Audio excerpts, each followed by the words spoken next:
Hello everyone, I Like Lions here. This is the first video that I'm doing regarding D&D, which I got into some time ago. I'm specifically going to be covering a few of Roll20's features today. Roll20 is an online D&D website. Of course, you can do a lot of different things with Roll20. I might make this a series because there's a lot that Roll20 has to offer, and it's pretty cool when you start to play around with everything.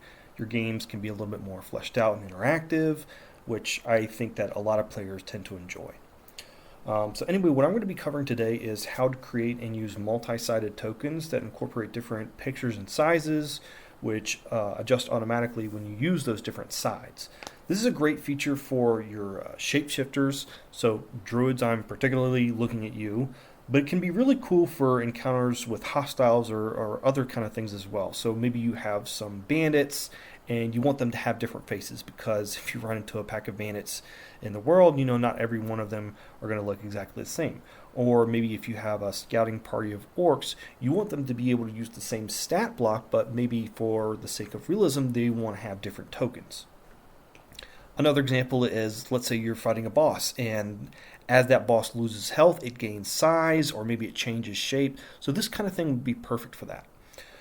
So before we begin, we need to make sure that we have a particular API script installed. Unfortunately, you can't use APIs in your games unless you have a pro subscription. Some people may not want to get into that quite yet, and that's okay. Don't feel pressured to do something like this if you aren't ready. If you've already got the pro subscription, or you've been looking for a reason to dive in and get it, then this is perfect. The API that we'll be using is one of the most used scripts out there, and it has way more functionality than what I'm going to be showing today.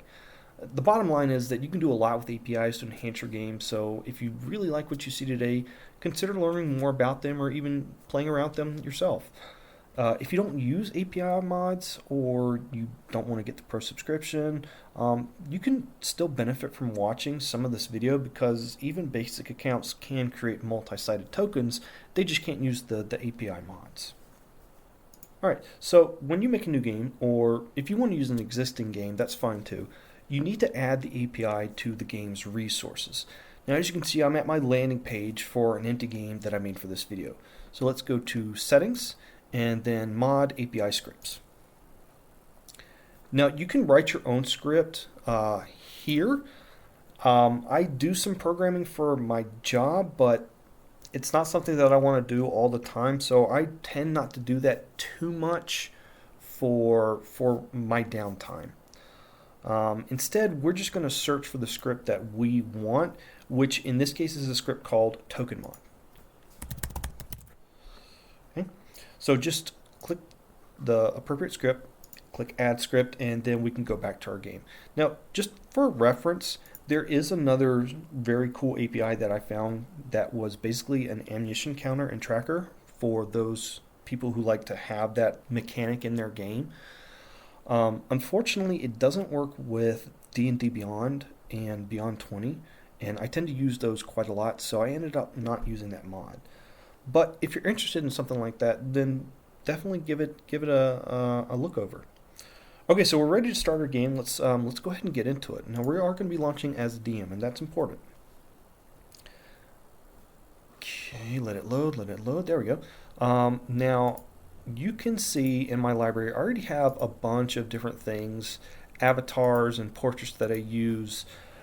You can use things that you already have, or if you want to make new ones, that's perfectly fine. It doesn't matter. This will work for both. So what we're going to do, we're going to start off with making a new character. And in this case, I'm going to be duplicating my paladin, because when he reaches level 5, he's going to want to start bashing people's brains in from atop his warhorse, which he can get with the Find Steed spell, right? Now, you don't need to go through all the bells and whistles and everything, and go through the character level mancer, or whatever it's called, just the bare minimum. So give it a name and click Save Changes. Or alternatively, if you already have a character, then that's fine too. It doesn't have to be a new character. You can use a character that is already existing. So what we really want to do is just adjust the token that's assigned to the character, or if it's a new character, give him a token, right? He's got an avatar, or not an avatar, he's got a name. We need to give him an avatar. So, actually, I don't even think that you need to do this, but it is helpful for your players that they have avatars. And we're going to leave this token blank for now. If you've got a token in there, that's fine. Don't worry about it. You can remove it if you want to, but you don't have to. Right? So what we're going to do is we're going to click Save Changes and exit out of this character page, and then we're going to start creating our multi-sided token to use. To do that, we're going to come over here to Collections, and this is where most of the magic happens. So down here where it says Rollable Tables, we're going to add a new table. So as you can see, we've got this new table. We're going to name it whatever you want. I'm just going to name mine Paladin because very simple, easy example. And the next thing we want to do is click this checkbox if we are giving access to our players for them to be able to use this table. By default, it does come checked. So that's really great if you have like druids who are going to be changing their shape a lot, or like my example, Paladin who's going to be getting up or down from his war horse, or there could be a couple of other things like a shape changer perhaps. You want them to be able to change their tokens, so this should remain checked. But if it's an NPC, you want to uncheck that because in general you don't want your players to be able to mess with your NPCs. You don't want them to be able to control those tokens.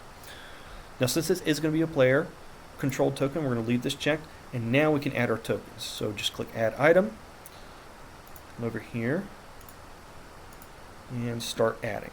So this is obviously the on foot, so I'm just going to name it on foot. Click Save, and get another one for the mounted version. Here we go. Mounted.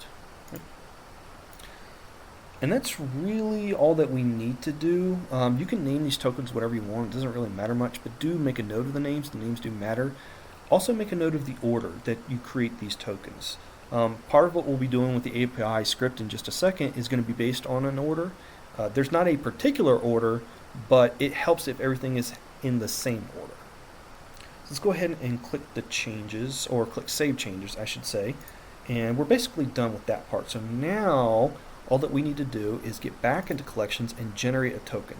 Now this part's important because on your character sheet you can't pull a character or a token from this menu to the character sheet. It has to be from the grid if it's a multi-sided token. Okay.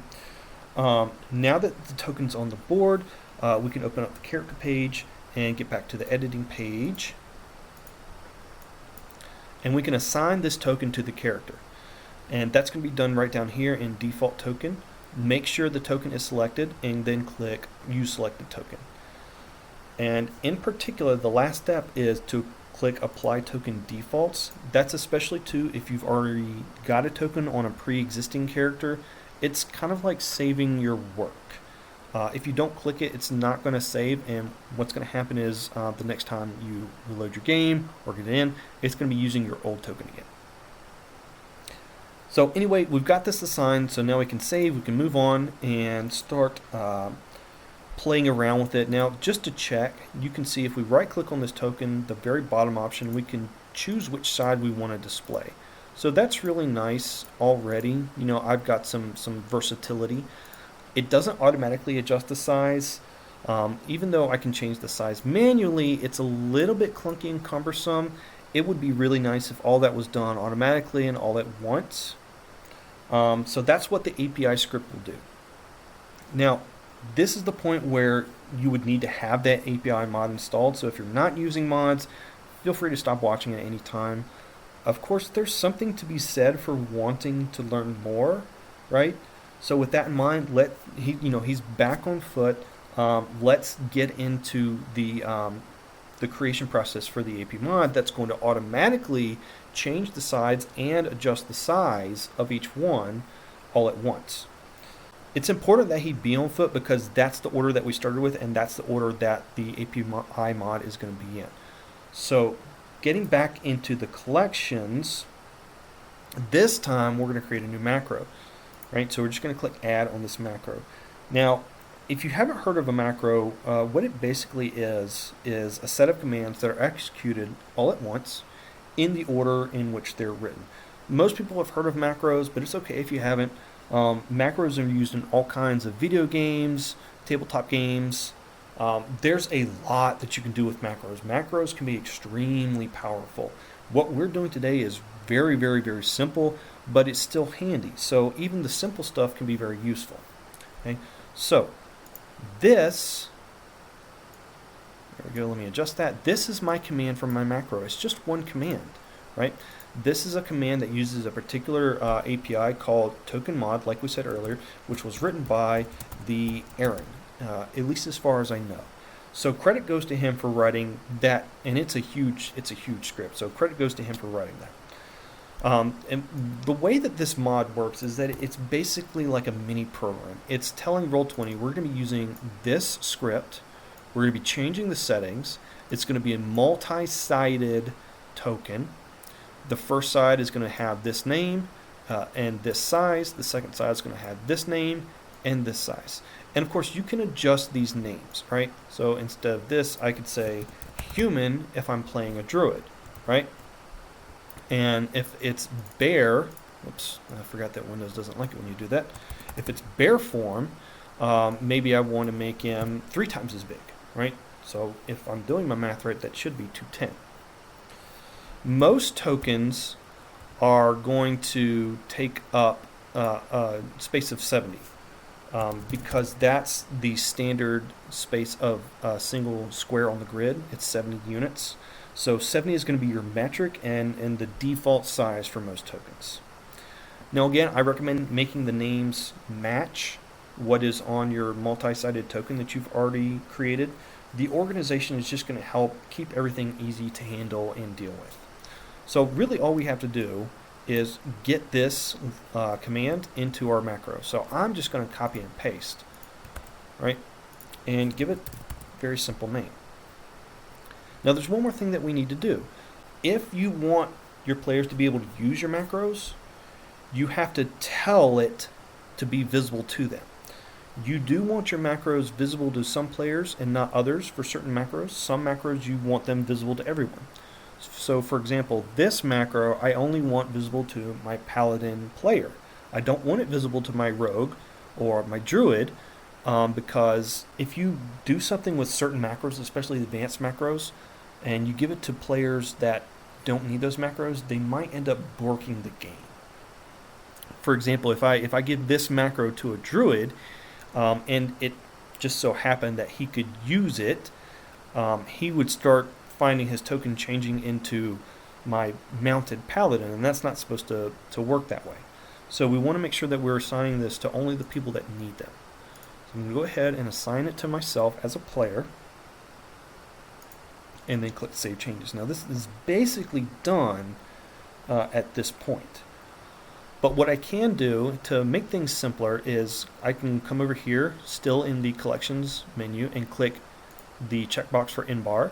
So that also clicks this checkbox automatically for showing the macro bar, so you can see it just showed down here, and it has the macro button here. You don't have to do it this way.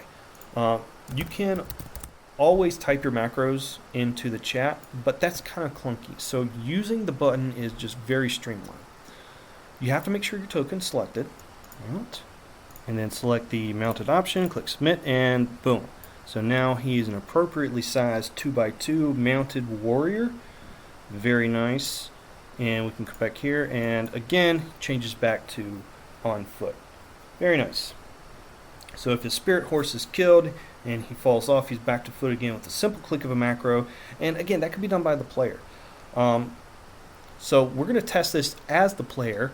One of the things that we want to test is making sure that the player can use all these correctly. So one of the things that to be aware of is that players have to enable these macro bars themselves, for even if the macros are assigned to them. So if we rejoin as a player, let's go ahead and do that.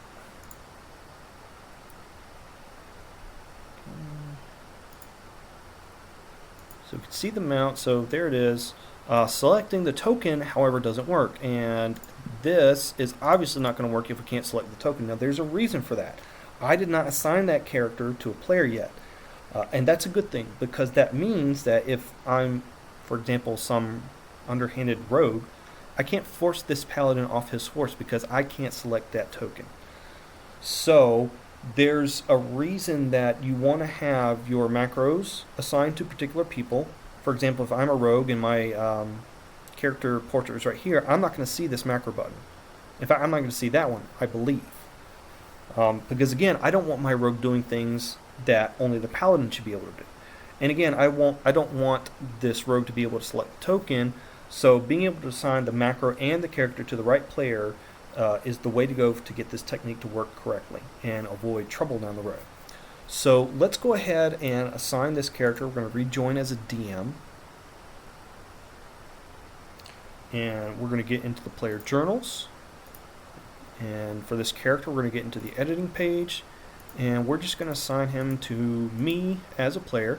It's important to assign both the journals and the edited and controlled fields.